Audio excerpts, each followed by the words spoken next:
Guys, before the video begins, be sure to check out AirJapes' newsletter. He does very in-depth analysis of how his formation and tactics works, the types of players he likes to use, yada, yada, yada. Be sure to do so, okay? It's very, very helpful. And he is, in my opinion, the best authentic meta formation tactic maker in the community. I've always liked his tactics. The 4-1-2-2 is a super aggressive one. So super aggressive is not super ideal all the time, but it's very good in those certain situations. But this 4-3-3 actually moves nicely. Let's get into the video.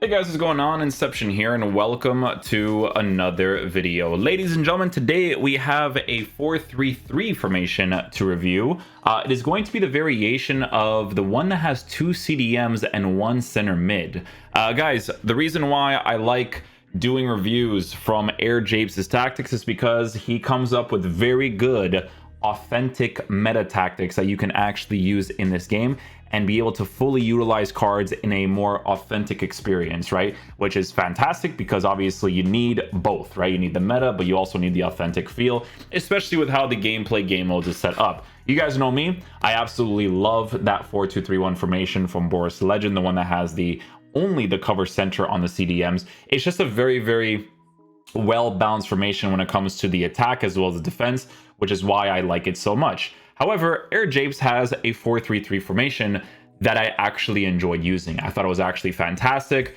and there's so many different types of players you can actually use in a team like this, which is a massive plus, right? So guys, with the team that you guys see on the screen, there are certain players that you may want to change a little bit depending on the situation of your club, right? So we'll talk about the types of players that you want, but first let's get into the actual tactic and instructions, right? So it's going to be set up like this. For those of you that were asking in the informed Dembele video, this is the actual tactic, okay? Because we were trying Dembele off in the left wing position, and he was obviously doing a lot of work for me, right? So yeah, ultra defensive tactics, guys. Pressure on heavy touch, 50 width, 55 for depth. So pressure on heavy touch is actually really nice because it actually forces movement out of your players, which makes the game feel more manual when you're actually defending, if that makes sense, right? And obviously with players taking worse touches in the game nowadays, right, which you can deal with a little bit. You can't really deal with it as much on constant pressure,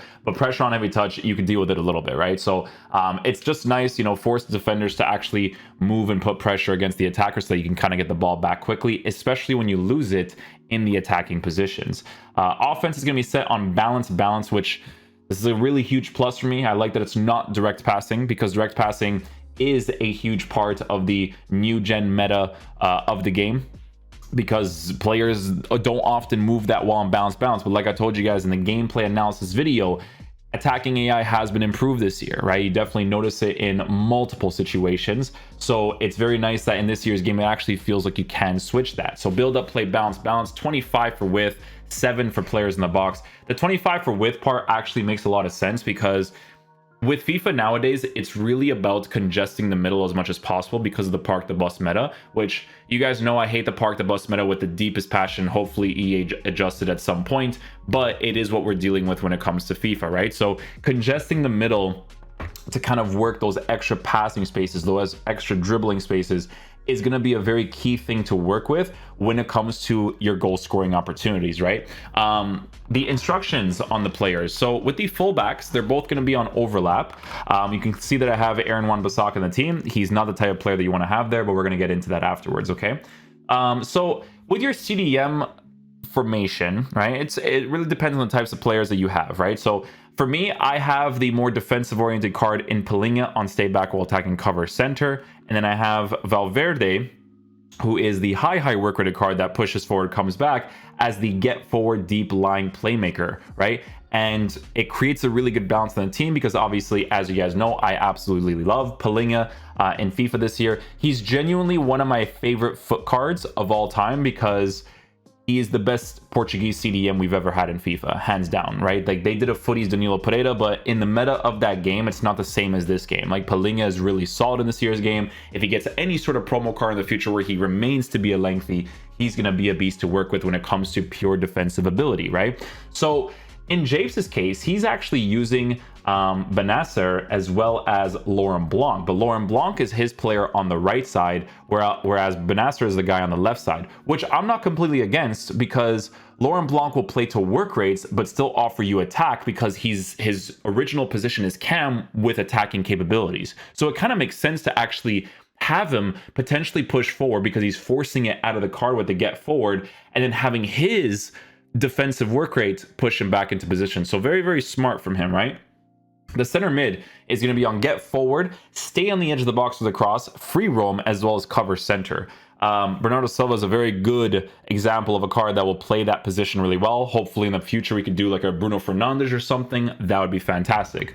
Your right wing is going to be on stay forward, cut inside, get in behind, get into the box with a cross. So very aggressive. Multiple players can play in that position. You can actually force attacking AI out of cards that may not move a certain way that you want. For instance, for me, Kai Havertz is a type of card where if I'm playing very not basic, but like the 4-2-3-1 formation, I liked him mostly in the cam position. But Havertz actually has some pretty decent attacking AI when playing in those positions. So if you were to play a card like that in this position, you could totally do it, because it's forcing the things out of him, right? I like when cards feel really good naturally, so that when I do force things out of them, they're even better. But with him, it would work out great, right? So stay forward, cut inside, get in behind, get into the box for the cross.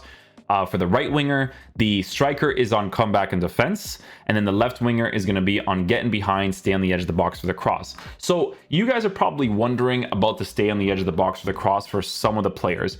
The reason why it actually works out so well, and you notice this as you are using the formation in game, is because sometimes what happens is that the get into the box for the cross, guys, I've explained this many times over the course of the years for all these formation videos that we make.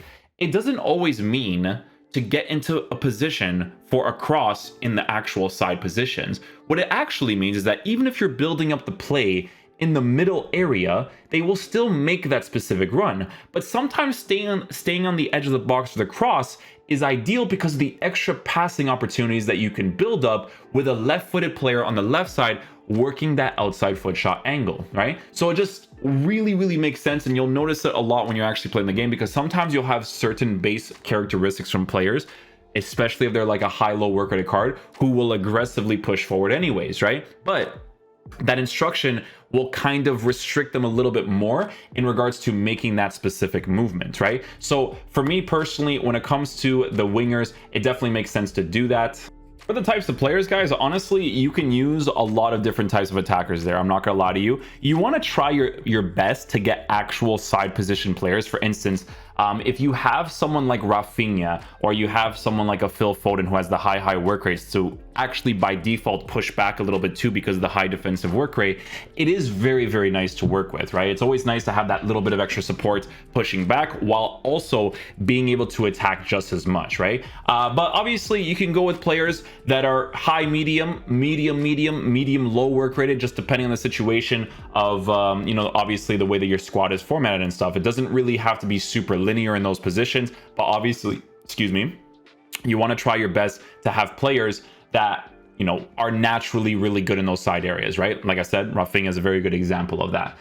Your center mid, Bernardo Silva is a very good example of this as well, because he's high work rated, and he's a card that is really good at dribbling and building up the play. He has really, really good attacking AI. The problem with Bernardo Silva is that he definitely needs the upgrade on the card for him to reach another level, right? Because you can definitely tell in multiple situations that if he had the upgrade, there's so many situations where I'm attacking where I'm like, if I had a different type of cam here, I would score, because he's just missing that specific upgrade, right? That one promo or whatever.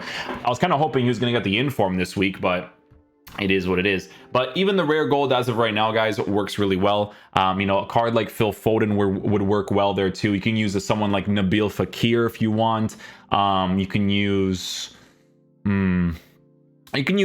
a few different cards, right? You try to get like a high work rated card or a high medium work rated card as much as possible. It's definitely going to be very, very ideal. In Japes' case, when he was doing the tactic, he is using, I believe it's Musiala, and Musiala in this year's game is actually pretty decent.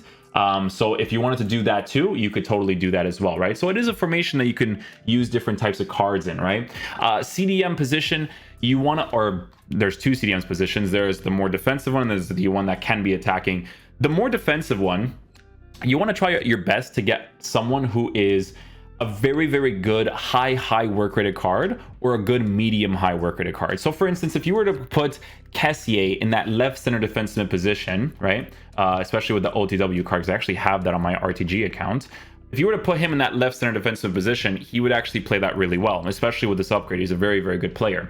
Valverde is a very good example of someone who can potentially attack and defend, right? That's why it's very smart that Japes uses Laurent Blanc, because his medium high work rates, he'll play to the work rates, but he'll also attack, because medium attacking work rates does not mean that you'll never push, especially if you are forcing the instruction of get forward out of the card, deep lying playmaker. So you need players that can, basically be good at doing both. Very, very important there. And then the most important area of the pitch, like I've mentioned to you guys since the very beginning of this year's game, from the first 20 matches that I played, the most important area that you need to have full meta, absolute monster players is your defensive area. Okay, your defensive area needs to have players that are as good as possible. In this case, we're using Aaron Wan-Bissaka. He's an untradeable, and he's very helpful for that Varane Malacia link, right? So that's why he's in the club. But as an untradeable, he's potentially going to get upgraded in the future, but he's still not the type of card you want to have there. The type of card that you want to have there is players that are both good at attacking and defending. Hakimi, Cancelo, Ferland Mendy, those types of guys are going to be very, very ideal. Even if you have someone like a Juan Cuadrado card, he would be fantastic to work with too, right? So just cards that are both good at attacking and defending, because they're going to be on the overlap instruction, right? So definitely a very good formation and tactic from Air Japes. I would not have reviewed a 4-3-3 if I didn't like it, because you guys know I barely ever review a 4-3-3, but I like this formation because it feels authentic. It feels like I can use different types of players and still do really well with it, right? Do I still prefer the 4-2-3-1 from Boris Legend? Yes, it's a very, very well balanced formation when it comes to meta as well as authenticity, but this 4-3-3 is definitely going to be in the rotation as well, because you can use the same types of players from a 4-2-3-1 in a 4-3-3, which is fantastic. Okay, so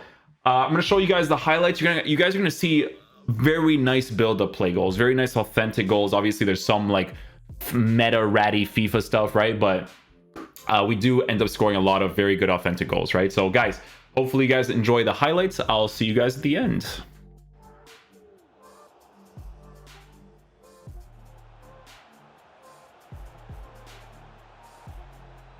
Oh my goodness. That's where it's nice to use these players more in the side positions in the middle. Gotta have those physical lengthy guys for that to work.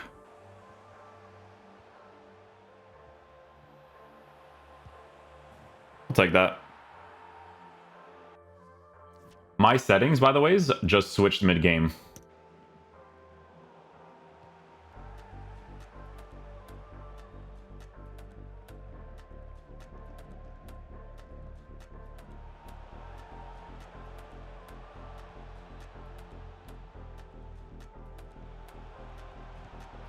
Nice goal. Well done, boys.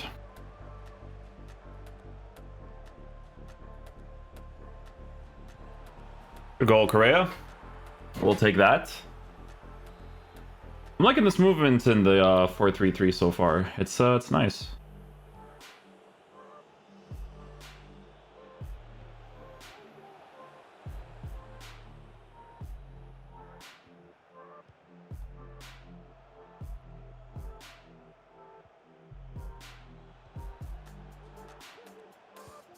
Nice goal. Let's go, boys.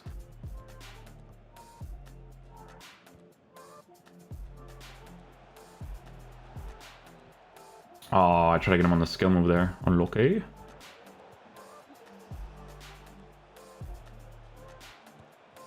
Yeah, once you take that small little touch, you go work the outside foot angle. Little goal there. We'll take that. Through ball downwards. I actually forced that run with the winger, and then I told him to come back here too. Good first time pass. Stays on side. A good little finish. Stuff.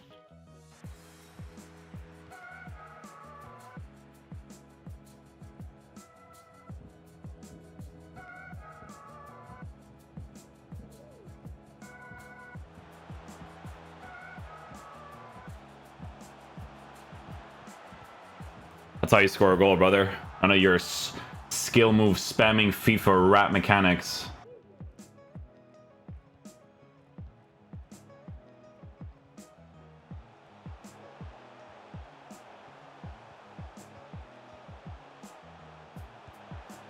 Nice goal. Nice goal. We're playing pure football, you rat, you FIFA rat. Look at this guy. Look at this guy. Let me come take a look at this.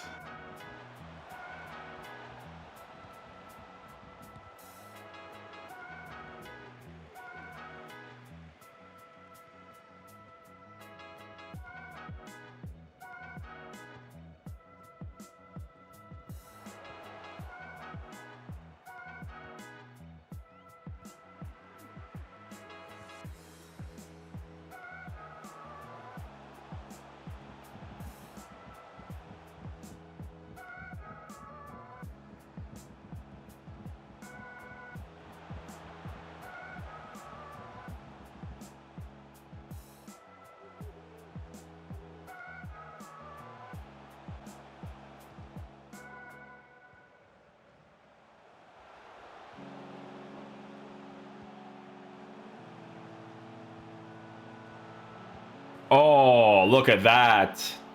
Leave. Go, FIFA rat. Yeah. I hate people like this, man. FIFA rats, you know what I'm saying? Like, literally skill move spamming, like, just the most, and then that new skill move. Oh, don't even get me started on that new skill move. Hated it in that Boris video when I saw it, like, before the game came out. Hate it now, man. I hate looking at glitched football. You know what I'm saying? Like, glitched football, I hate that.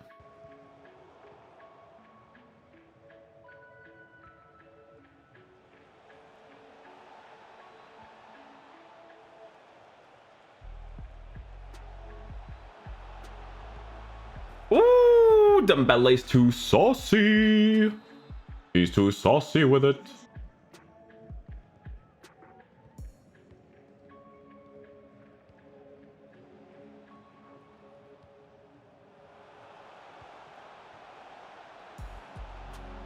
No. Would have been such a good play there, too.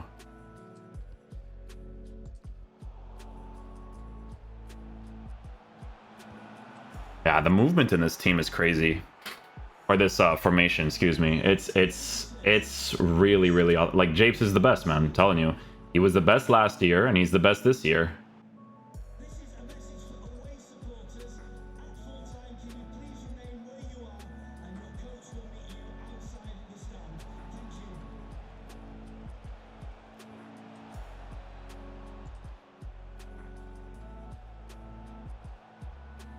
Oh, sorry, I was doing some fancies there.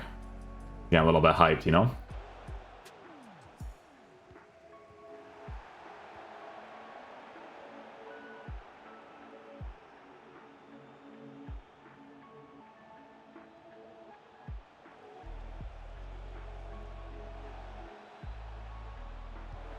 Dude, he's a beast, man.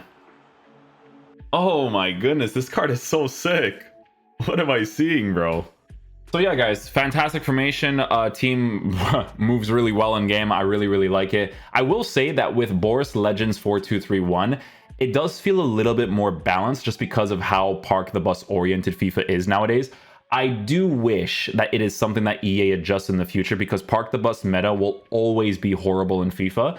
But in a 4-2-3-1 formation, having the 2 CDMs to block that middle area is the one thing that you'll probably notice the most in regards to being more defensively sound. But the attack actually feels authentic. It's nice that you don't have to use direct passing, and the team actually moves across the pitch in ways where you can feel really nice about the goals that you score, right? So that's always the important thing when it comes to playing a football simulator, in my opinion, right? You guys know I don't really... The results come if I'm, you know, if it happens, cool, but it's all about experiencing different stuff, you know? Guys, thanks for watching the video. I'll catch you guys for the next one. Again, be sure to check out Japes' newsletter. We will be leaving a link down below in the comment section, okay? Guys, I'll see you guys for the next one. Peace out, dudes. Love you guys.